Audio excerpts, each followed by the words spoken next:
Estamos hablando de educación de calidad.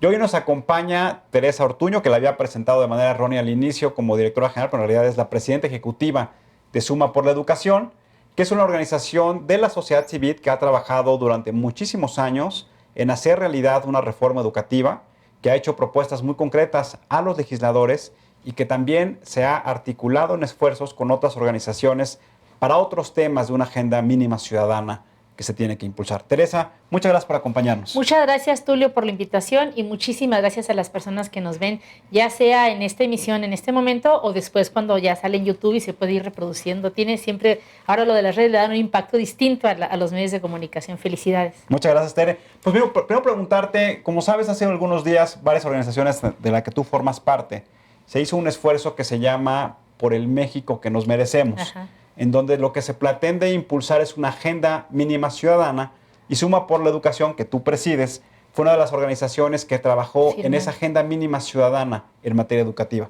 ¿Nos puedes platicar los planteamientos generales? Mira, hubo organizaciones de todo tipo, estaban todas las que tienen que ver, por ejemplo, con el secuestro, todas las personajes que conocemos, personas que hablaban de economía, y a un grupo de organizaciones que nos dedicamos al tema educativo nos pidieron, como se dice, arrastrar el lápiz para llegar a algo concreto, a indicadores urgentes, medibles, exigibles, sencillos de entender por personas que simple y sencillamente son ciudadanos mexicanos y van a ejercer su derecho al voto, y se hizo un planteamiento, y es para todos los partidos, en todo el país, para todos los cargos que se eligen en este 2015. Hay 9 estados de la República que van a elegir gobernadores o gobernadoras.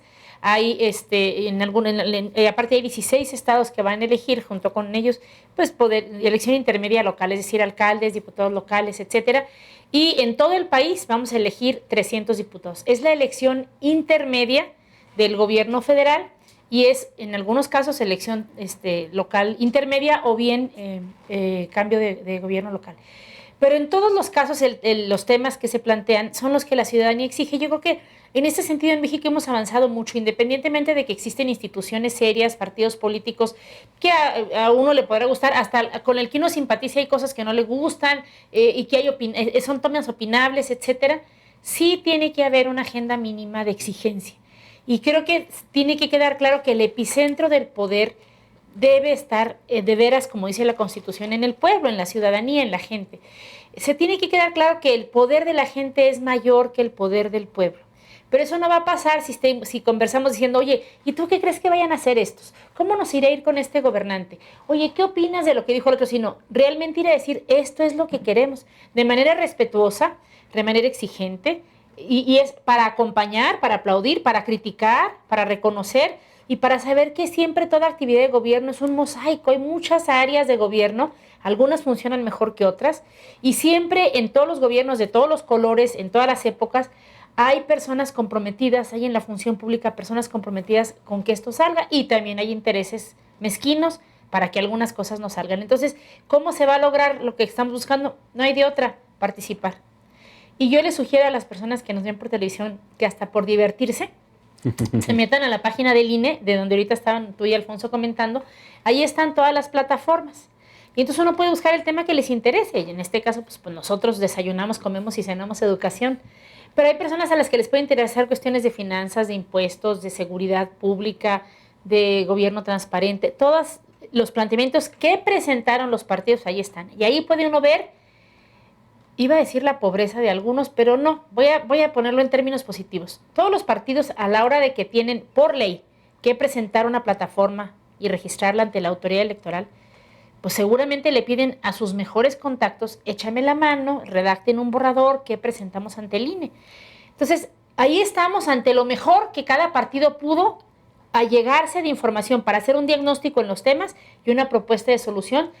Pero lo interesante de esto es que nosotros vamos a ejercer un voto por alguien que podrá ganar o perder, pero va a haber grupos parlamentarios en el Congreso, va a haber gobernadores, va a haber alcaldes, va a haber diputados locales, independientemente de quiénes hayan sido los de nuestras simpatías, a quienes llegaron les podemos y les debemos exigir que cumplan con esas propuestas que establecieron ahí y que son lo mejorcito que cada partido pudo conseguir para presentar.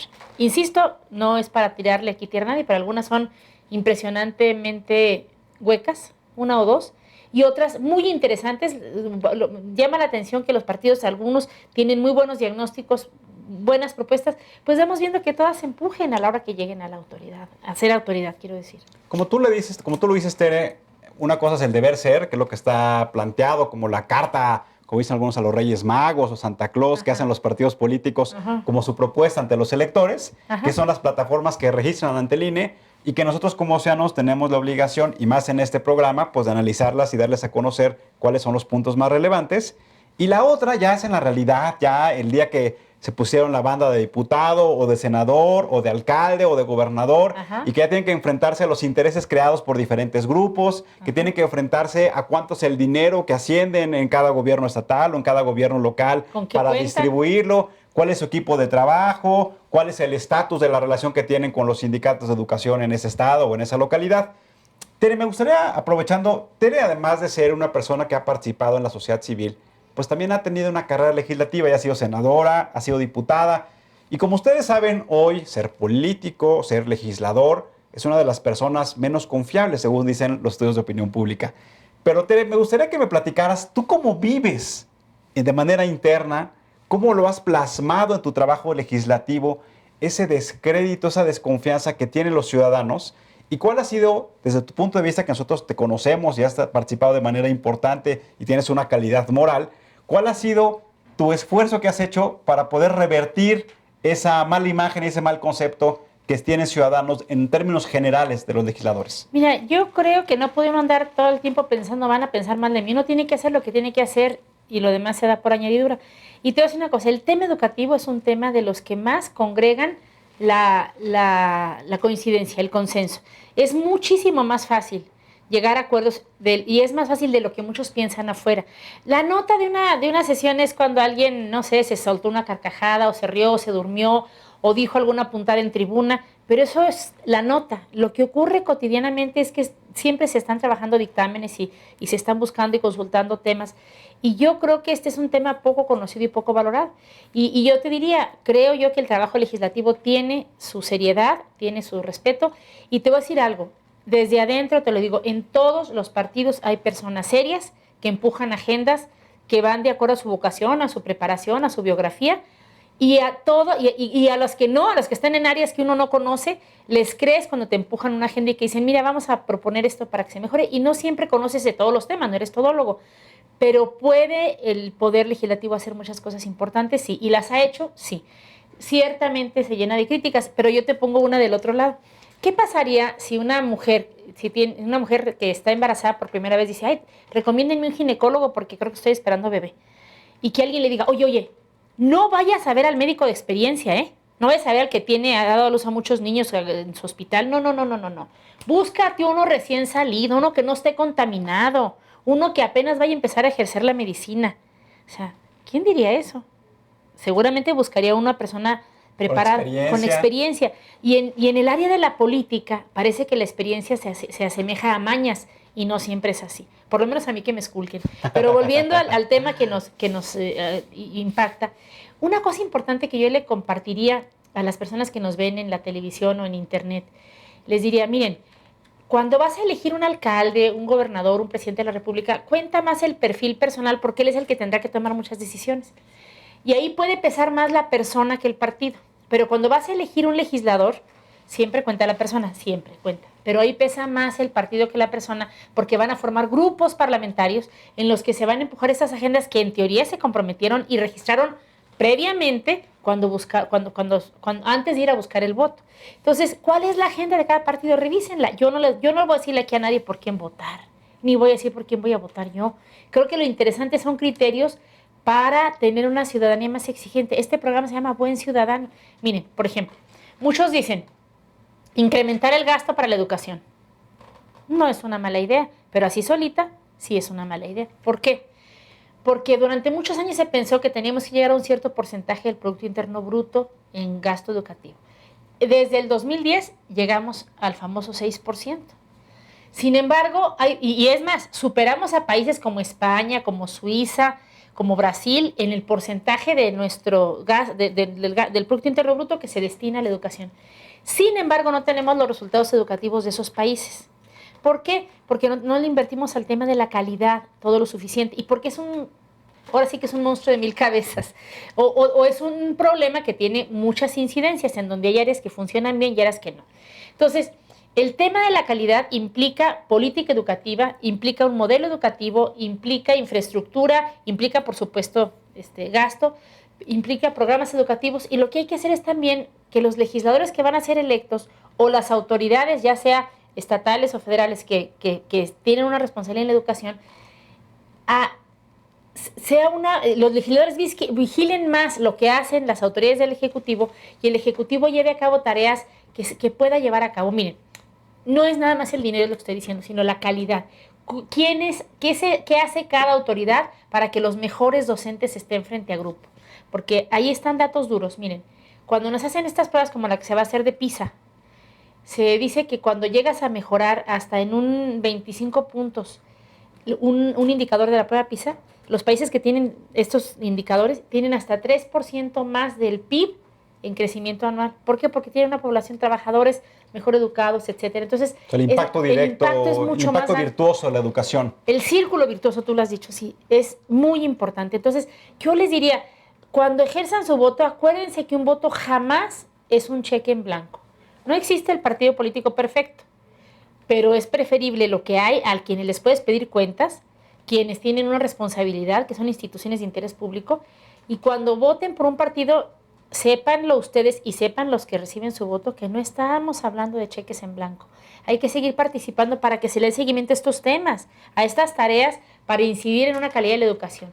Durante un tiempo, por ejemplo, en 2002 se creó el Instituto Nacional de Evaluación de la Educación. Perdón que te interrumpa, sí, porque quiero aprovechar tu experiencia legislativa para nuestros amigos que nos ven. Cómo no, dime. Cuando te eligieron a ti, ¿sentiste que traías un cheque en blanco? No, jamás. ¿O que traías una carta de obligaciones que tenías que cumplir y que tenías que informar al término de tu periodo que te habían elegido? Y no al término, durante el periodo, uno siempre tiene que estar realizando informes permanentes. Yo siempre di, por ejemplo, ruedas de prensa todos los lunes en mi ciudad, en Chihuahua, y trataba de mantener siempre la oficina de enlace, las redes sociales, mensajitos de celular, publicar lo que estás haciendo y que cualquiera pueda tener acceso a ti, devolver llamadas a quien te busca, el tener esa disponibilidad para la transparencia. Yo creo que, y te quiero decir, no me echo porras, yo creo que hay muchas personas que también entienden así el servicio de la vocación a la política, que es una forma también de apostolado, de servicio a la comunidad como existen otras.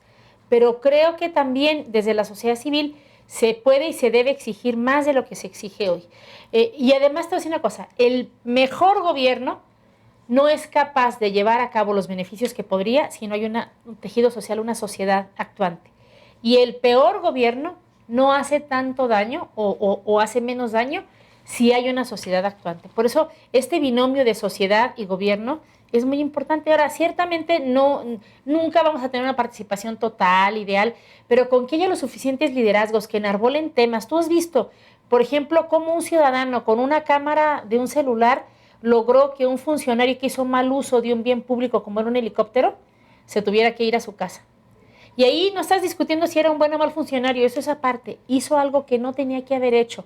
Y el poder de la gente logró, la presión, los medios de comunicación, etcétera, logró un objetivo. Sí, porque no solamente fue la imagen en video que lo obtuvo, sino todo el respaldo que tuvo en las redes sociales, la repercusión que tuvieron los medios de comunicación, en donde hubo este balance, que es lo que nos gustaría que no fuera la excepción, sino que fuera un elemento sistemático que esté presente en la vida de las instituciones. Y te voy a decir algo, este es el poder de la gente. Antes, con un telefonazo a los dueños de los medios y una embarrada de dinero, en otras épocas de nuestra historia reciente, se podía haber desaparecido la nota.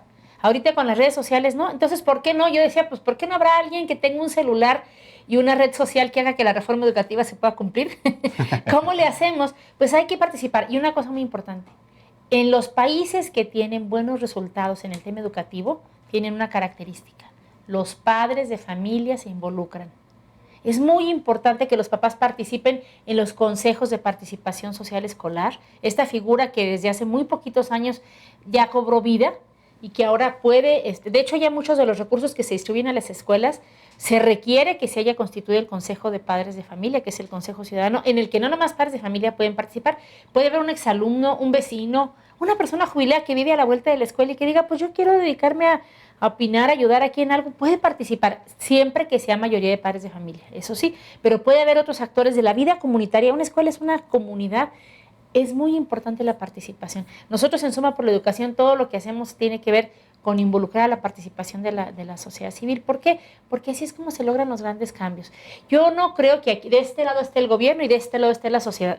Es más, el gobierno está formado por familias que trabajan para familias. Está formado por ciudadanos. Por ciudadanos. Y que tienen además, que cumplir con esas obligaciones. Y que tienen, personalmente, tienen una vida personal y tienen como cualquier persona. Entonces necesitamos buscar esos ángulos de cómo tocar aquellas áreas en donde hace falta. Y yo me pregunto, por ejemplo, en esta administración se aprobó esta reforma. No puede ser que el no cumplimiento total en el país no sea el empeño total de esta administración. Vamos a hacer un testimonial que da entrada a lo que tú estás planteando, y le fuimos a preguntar a los ciudadanos como tú, como yo, como todos los que nos ven, si consideran que ha habido avances significativos en educación a partir de la reforma educativa. Yo creo que son muy interesantes los testimonios. Vamos a verlos. Creo que al momento, al día de hoy, no se ha visto reflejado un cambio sustantivo, ¿no? Creo que sí se puede ver reflejado el cambio. Sí considero que el hecho de que a los maestros se les aplique un examen para poder evaluarlos, para poder delimitar o determinar si están capacitados o no, me parece una situación pues bastante adecuada, pero al día de hoy siento que la reforma no se ha visto reflejada, ¿no? Creo que es un proyecto que es un poco más a largo o mediano plazo, más bien, ¿no? Yo creo que seguimos igual. No he visto cambio. Yo por lo menos tengo una hija que va a la primaria y no veo cambios, lo veo igual. No, ninguno. Bueno, yo no he notado en los últimos 5 años, no he notado ningún cambio. No, si hubiera avances pues está en su implementación, pero no creo que haya. Pues desde que empezó la reforma se han generado como muchos movimientos de resistencia. Esto es normal porque siempre que se trata de mejorar o de poner filtros, la gente se va a resistir. Sin embargo, yo en el lugar que soy como madre de familia, yo no he visto todavía resultados. No, la verdad yo pienso que vamos de mal en peor porque hay maestros que no dan las materias que deberían o que están especializados a dar y nada más nos llegan a confundir.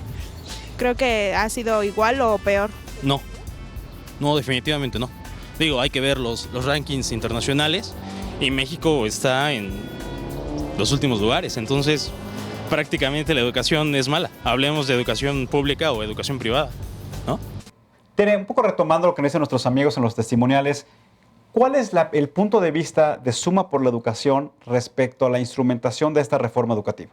Pues mira, nosotros es quizás la batalla que más hemos dado, el que las personas deben mejorar esa percepción que tienen. Muchas personas no creen que esté todavía alcanzado el objetivo de esta reforma, y lo que necesitamos es mayor involucramiento de los padres, buscar que los mejores docentes estén frente a grupo y sobre todo que todo lo que está alrededor de la educación, la academia, los medios de comunicación, los partidos políticos, las universidades, todos los actores de la vida pública incidan en esto. Necesitamos cosas muy sencillas. Mira, por ejemplo, una sugerencia es que tengamos una ley especial para la educación media superior y para la educación superior. Voy a dar unas cifras a las personas, miren. ¿Por qué otra ley, Teresa? Porque pareciera ser que siempre estamos hablando de leyes y más leyes, irregular y normal. No, para separar áreas, porque el 85% del 80% de la educación es educación básica. Entonces vas viendo, por ejemplo, estas cifras. De 100 niños que entran a la escuela primaria en México, alrededor de 76, 77 entran a secundaria. Ya tenemos un 33% Ahí de perdimos 23% de deserción. Pero después, para entrar a la prepa, entran alrededor de 48. A los 15 años de edad, ya perdimos a la mitad de la población que esté escolarizada. Necesitamos, y ahí es la sangría más alta, la más marcada es de secundaria a prepa. De primaria a secundaria no es tanto, sí se pierde, pero donde está una tragedia nacional es de secundaria, no a prepa, sino a media superior, que puede ser un CONALEP, que puede ser un CEBETIS, un CECATIS, las diferentes opciones que hay. Un poco ahí la ausencia de que tengamos jóvenes que tal vez deciden no tener una profesión, pero que al menos tengan los elementos mínimos en materia de desarrollar alguna técnica habilidades para la que vida le permita involucrarse más en el aparato productivo. Claro, no necesariamente van a ser pobres, pero casi. O sea, porque en muchos, tú analizas, abre el periódico un día y ve los que buscan empleados y dicen requisitos, preparatoria. Cada vez más hay gente que te pide preparatoria determinada o equivalente. Entonces, cada vez es más difícil que una persona sin estudios, por lo menos de media superior, pueda tener un ingreso superior a los 5, 6, 7 mil pesos mensuales. Entonces, necesitamos dedicarle a este tema de la educación media superior unos anteojos más grandes. Porque, y no estoy diciendo que descuidemos lo demás, pero todo el mundo sentimos la básica como que, bueno, es que si no vamos a la educación básica, qué barbaridad. Y ahí, habiendo cosas que corregir o que mejorar o que reconocer y felicitar, en donde está el hoyo más grande, el boquete más grande en la educación, es en media superior. Ahí está la deserción mayor. ¿Por qué? También por el tema del costo de oportunidad. A mí me va a costar desembolsar, ya sea como padre de familia, como alumno, ir a la escuela, pero además voy a dejar de recibir los ingresos que recibiré si me dedico ya de una vez a trabajar en algo, a vender a algo, O sea, es decir, que hoy parte de ese eslamón que está entre la secundaria y la preparatoria es parte de las personas que desafortunadamente están trabajando en la economía informal, que no tienen acceso a seguridad social, que no tienen los elementos mínimos como protección a la salud, y que eso también lo que genera es cierta pobreza patrimonial de las familias. Y ojalá sea que estén trabajando y que no estén en la categoría de ninis, ¿verdad? Claro. Ojalá estén trabajando formal o informalmente. Pero cuando ni siquiera es eso, cuando no hay opciones para ellos, entonces yo creo que este es un tema en el que los que van a ser electos en este proceso tendrán que tener mucha atención. Creo que la edad de los jóvenes entre los 14 y los 19 debe ser el foco de atención en el sistema educativo y en todas las políticas públicas que tengan que ver con esto, porque lo que ellos aprendan ahorita va a tener que ver con el arco de su vida, de los años en que van a trabajar y van o no a tener una afore en la que van o no a estar guardando para su vejez. Pero acordémonos que ellos van a tener una vejez de mayor extensión que la nuestra. Cada vez más, afortunadamente, se va llegando a promedios de vida más altos y estos jóvenes van a tener una vida mucho más, van a tener, cuando terminen de trabajar, más años por vivir, esperemos en buenas condiciones de salud. ¿Y de qué van a vivir? Si también van a tener el problema de las faltas de oportunidades que hay para las personas adultas mayores, ¿no? Entonces, esto es importante. Yo diría, pues, que un tema que también me interesa mucho destacar aquí es el tema de las normales. No hay... Que es uno de los elementos que vimos en las plataformas electorales que era recurrente, de cómo fortalecer y consolidar el sistema de normales, que son, las normales para los amigos que no sepan, son las escuelas donde se capacitan y se forman a los profesores. A los profesores. Y el estudio que acaba de sacar el INEE, no una organización de la sociedad civil, sino el Instituto Nacional de Evaluación para la Educación, habla de que el 60% de los docentes egresados de las escuelas normales no son aptos para ser docentes. Es decir, que el 60% de los recursos que se han destinado... No, de los que se egresan, de los que egresan no salen aptos para los exámenes de ingreso que se hacen ahora por concurso. Pero quiero hacer una aclaración. No se tomen mis palabras como una agresión o como un menosprecio a los docentes, sino como una oportunidad para revisar la currícula y los contenidos de lo que se les enseña a los próximos docentes en las escuelas normales. ¿Por qué? Porque una parte del problema de la educación en México es el poco aprecio que se tiene por el maestro. Necesitamos elevar el reconocimiento social de los maestros, porque hay muchos maestros muy buenos y heroicos que su vocación y su pasión es enseñar. Pero si tú tienes una estructura que no está, por algunas razones que hay que estudiar cuáles son, y ahí las analiza un poco el INEE, ¿por qué no estamos produciendo docentes adecuados, aptos, para que tengamos, por supuesto, alumnos aptos y adecuados, preparadamente de manera ideal? Entonces, quizás también tiene que ver con su ámbito familiar, a lo mejor no todo es imputable a la escuela normal, ¿verdad? Si no llega, ¿qué se conversa en las casas de ellos? ¿De qué hablan a la hora de la comida? Si van a hablar de temas interesantes, o si hay libros en su casa, si no hay libros en su casa, pues todo eso tiene que ver con la formación. De la formación integral de vida, o sea, que no solamente es la escuela, sino es también la familia, es el grupo de amigos que te rodea, son el acceso a la información que tú puedes tener para poder consolidar una visión de las cosas o un concepto distinto de cómo enfrentar los problemas. Exactamente. Entonces, todo esto tiene que ver con que necesitamos buscar que los docentes que estén frente a grupos sean lo mejor que encontremos y que una vez que estén ahí se les pueda brindar la capacitación y la actualización profesional que como profesionales necesitan y merecen. Pero ese es un esfuerzo que necesitamos hacer entre todos y que no basta que la Secretaría de Educación Pública lo diga o lo decrete o emita un acuerdo, sino que eso se tiene que ir traduciendo a lo largo de la vida cotidiana en las escuelas. Por eso es muy importante que los papás participen en estos consejos de participación y que vean cuál es la capacitación que reciben los docentes, cómo se actualizan, tenemos que desvincular la evaluación de los estímulos a los maestros, porque entonces por eso luego hacen trampas hasta les dictan a veces las respuestas a los muchachitos para que ellos reciban un bono, un estímulo, un reconocimiento como docentes de que sus alumnos mejoraron. De hecho, ve cómo somos cíclicos. Hacía falta una evaluación. En 2002 nace el INEE, pero como un decreto presidencial. En 2000, más adelante ya para 2011 se les dan más facultades en ese mismo decreto y la ley se modifica ya en 2013 con la reforma educativa para crearlo una entidad como lo es el Instituto Nacional Electoral, hoy es el INEE, el Instituto Nacional para la Evaluación de la Educación, y tiene facultades propias.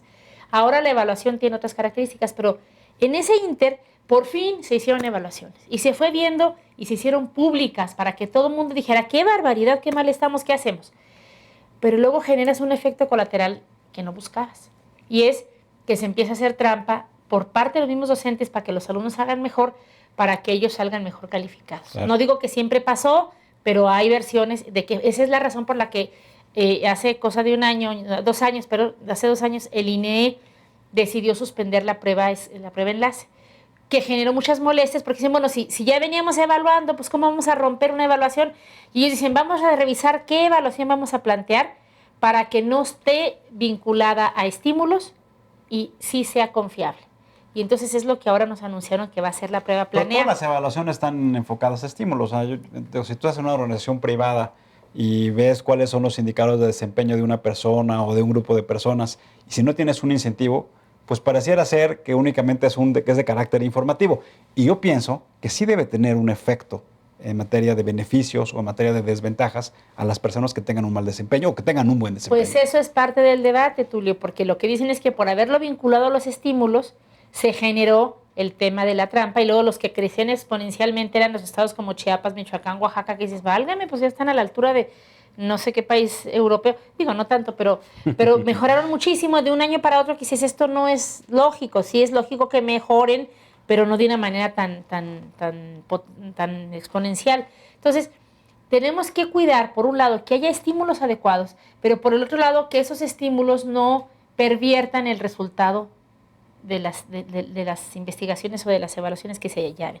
Entonces, es interesante, pues, que al final de todo esto que estamos haciendo es participación. Si los papás están cerca de sus escuelas, si ven que los maestros no falten, que estén contentos, que los niños, a veces llega el niño, ¿y qué pasó con la tarea? Se me quedó, y tu mamá no se dio cuenta, y tus cuadernos, y la mamá ni cuenta se daba de que salió el chiquillo sin nada. Necesitamos esa colaboración entre papás, escuela y gobierno, y si quienes están en un partido político, quienes sean oposición, tendrán que señalar las fallas, quienes estén en el gobierno tendrán que decir, bueno, pero hemos alcanzado esto que está acá, pero entre todos tenemos que ir empujando esto. Y te voy a decir algo, el esfuerzo que hizo, por ejemplo, Vasconcelos cuando fue secretario de Educación Pública, para llegar con la escuela primaria a donde no se había llegado, para llevar los libros, aquellos famosos azules, que fueron una forma de llevar la cultura y la educación a toda la población mexicana, es un esfuerzo descomunal que logró grandes cosas.